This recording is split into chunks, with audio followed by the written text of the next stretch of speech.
Eu espero que vocês estejam bem tranquilos, bem calmos, porque nós temos aí um movimento muito interessante, que eu amo de paixão, que é o Renascimento, tá? Então, o slide é bem longo, mas é muito ilustrativo e tenho certeza que vocês vão gostar, tudo bem? Inclusive, coloquei na capa o desenho, né, de uma criança, para vocês perceberem que a perspectiva é muito grande e não é... Basta ter um pouquinho de capricho que a gente chega lá, certo? Então, Renascimento, tá? O Renascimento, ele é uma história, né, em que houve uma retomada de técnicas utilizadas na antiguidade grego-romana, e essa técnica, né, ela vem abrangendo as ciências, a filosofia e outros campos muito maiores. Este movimento cultural ele ocorreu no século XIV, XV, e principalmente nas cidades italianas, tá? Valorizando a questão católica durante a Idade Média. Esse período foi, assim, extremamente constrangedor, né? Ou uma imposição muito grande pela Igreja, tá? Então, a expansão marítima e os continentes, né, procuraram inovar cada vez mais, e em função disso, o comércio dando certo, as pessoas começaram a se promover financeiramente, e com isso chega ao mesmo tempo a reforma dos protestantes, diluindo cada vez mais o poder da igreja, tá? Este resultado, né, de Deus sendo o ser supremo, Deus sendo a maior autoridade do mundo, então nesse patamar o ser humano ele já não tinha tanta liberdade quanto isso. Por quê? Porque a igreja considerava Deus no céu e a igreja na terra. Então tudo dominava em cima de Deus, da igreja, de santos, né? E o ser humano, inclusive, com estudos de anatomia, era um pouco precário. O resultado deste movimento, né, protestante, ele configurou um pouco a perca, né, do poder da igreja, que Deus supremo, super, substituindo o ser humano, né, inclusive com um estudo da anatomia. Então, eles começaram a trazer novos estudos, principalmente filosofia, astronomia, física, química e inclusive a anatomia. E dois principais, assim, estudiosos, curiosos, a gente já vai ver, tá? Neste setor.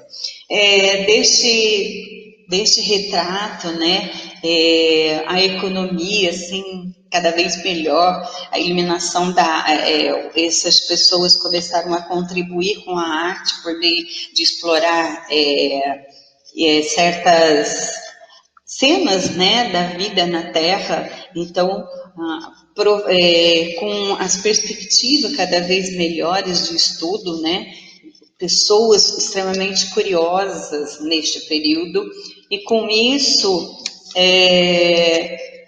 a gente tem o humanismo, principalmente através do antropocentrismo, buscando o calor do homem como centro do universo e de todas as coisas. Tá? Então, este movimento, o Renascimento, por isso o renascer, né? Renascimento sugere-se a renascença. Então, neste período, onde os homens tinham possibilidades de estar buscando novos horizontes, a anatomia foi uma das principais prerrogativas aí. Dessa forma, o caráter religioso, né, das concepções das filosofias medievais, que Deus como centro do universo, ele acaba diminuindo um pouco essa perspectiva. Tá? O Renascimento ele estava ligado principalmente ao conhecimento da matemática, né, produções artísticas do conhecimento humano sobre o mundo, né? Então, o ser humano vindo principalmente como centro. Tá? A perspectiva nestes dogmas, né, inclui totalmente o tema religioso, ele vem de encontro a estes artistas que tinham um caráter mais humano, uma representação religiosa, principalmente nas artes, de pessoas mais humanas, mais sensíveis, mais, vamos dizer, mais claras, mais objetivas dentro das suas perspectivas, né? Humanizando as pessoas nas suas imagens. Nessa parte, as pinturas, né, elas tinham temas bíblicos, mas os personagens mais humanizados, tá? De uma forma, através dos sentimentos, né, da expressão facial, da definição, né, do corpo, principalmente facial das pessoas, então humanizando mais esse setor. E propiciando, então, o enriquecimento e o fortalecimento da burguesia, nascendo, né, principalmente através dos mecenas, eles que patrocinavam os artistas da época. Então, na troca de comércios em diversos pontos do Mediterrâneo, unindo assim o bizantino e os árabes, contribuindo para que essas obras, né, esse conhecimento da antiguidade grego-romana fosse visto e observado com mais carinho e até trazendo essas características para a arte renascentista, tá? E alguns pintores conhecidos da história, né, tinham que ser italiano. Por quê? Porque neste período, o conhecimento, né, o renascimento italiano, ele estava ali ligado extremamente à arte. Tá? Então, eram principalmente alguns pintores que fizeram assim a história acontecer, né? Nós temos aí Michelangelo com Pietà, ou Pieta, né? Leonardo da Vinci com Mona Lisa, que é assim uma obra-prima, né? Um mistério por muito tempo, né? Em função do olhar dela, em função da fisionomia dela. Tem filmes, né? Inspirados na obra, os enigmas do olhar dela, que era pura matemática, né? A questão de perspectiva, né? Do ponto de vista, porque a razão predominava neste momento. Em função da razão, a Mona Lisa, ela veio bastante com essa perspectiva. Por exemplo, o olhar dela, de onde você estiver, ela está olhando para vocês, não é bruxaria, não. O que acontece é que a perspectiva do olhar dela, ela vem de encontro a uma técnica criada no Renascimento, tá? Em que se eu fiz a tela, se o artista fez a tela, alguém vai olhar para ela. E por que não a tela olhar para o espectador, né? Então, é nessa perspectiva que a imagem de Mona Lisa, ela foi sucesso por tanto tempo.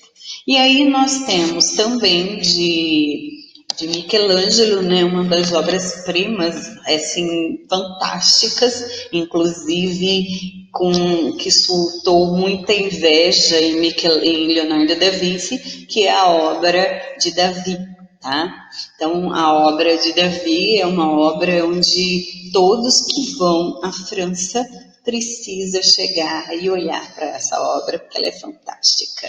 E nós temos aí com um nome também bem expressivo dentro do Renascimento, Sandro Botticelli, e esta obra como a deusa de Vênus, tá? Então, é significado do tempo, né? Primavera e verão, e a deusa ali sobre todos os rumos dessa atmosfera, né? E alguns rascunhos, né, encontrados muito tempo depois do corpo humano de Da Vinci. Então, todos esses escritos, rascunhos, todas as análises, tudo que ele observava nas suas pesquisas, nos seus estudos, que ele ia até necrotério, né, fazia suas pesquisas, estudar os corpos, principalmente observar com os músculos do corpo, de como era, né, porque até então era proibido, então ele fazia. E dizem em alguns comentários que ele ia até para cemitério roubar corpos para poder estudar quando não se tinha em necrotério, quando ele era proibido de ir aos necrotérios para estudar os corpos. Então, isso é curiosidade, tá? Ninguém não tem como provar, tá certo? Bom, os músculos do coração, como eu falei para vocês, estão aí vistos, né? Os músculos do corpo, então tudo isso foi estudado por ele, foi estudado por Michelangelo também, tá? E existia uma grande rivalidade entre os dois, um morria de ciúme do um do outro. Curiosos colocam que era Michelangelo e tinha inveja de Leonardo da Vinci, e outros colocam que era Leonardo da Vinci que tinha inveja de Michelangelo. No entanto, a gente conclui que os dois morriam de inveja um do outro, tá? E aqui são alguns relatórios, né, escritos, manuscritos dele, explicando, né, o funcionamento dos músculos do corpo. A curiosidade dele não fazia só estudos em cima de corpos humanos, ele fazia de animais também, tá? Bom, Leonardo da Vinci, ele também foi responsável por inúmeras invenções, né? Ele era um excelente, um grande inventor, e muitas invenções lá daquela época, século XV, né, século XVI, já existia, ele já tinha produzido, e mais outras pessoas inventaram mais tarde, que deu-se o nome em função de que o dele ficou apenas em papel. Tá? Ele era poeta, músico, filósofo, químico, botânico, geólogo, cartólogo, físico, mecânico e escritor e engenheiro. Então, tudo isso são muitas profissões. E algumas profissões que nem foram descritas, né? Se a gente pesquisar, tem site com 12, com 15 e vai mais além, tá? Aqui são algumas invenções, né? A bicicleta, a invenção é dele, isso sério, certo? A roupa de mergulho, essa segunda imagem, ela também é invenção dele, mas foi produzida muito tempo depois, que não é relacionada a ele, a invenção. E a máscara de mergulho, tá? Aqui estão algumas invenções dele para guerra. Nós temos o tanque de guerra, tá? Desse tanque de guerra, máquinas de guerra e a besta, que é muito utilizada em filmes épicos, né? Tá? Então, são algumas invenções de guerra e até o tanque, o canhão de guerra, né? São inventadas por ele, tá? Bom, aqui são invenções máquinas voadoras, a invenção para a época, né? Deduziram que seria o helicóptero, aqui o paraquedas, asa delta, isso consta que ele chegou até a voar com a asa delta, então é destinado a ele a invenção, certo? E nós temos aqui alguns rascunhos de objetos que ele montou que estão ligadas diretamente às invenções dele, tá certo? Barcos, navios, enfim. Aqui são as prerrogativas, né, dos desenhos dele, a máquina voadora, o helicóptero, o paraquedas, as máquinas de guerra, né? E tem até uma viola aqui embaixo. Bom, aqui, gente, é só um rascunho que ele fez, porque na época a peste negra, né, ela contaminou e matou muita gente, mais de 5.000 pessoas morreram naquela época. Então ele fez esse projeto de uma cidade inteira planejada, mas infelizmente ficou somente no papel, tá?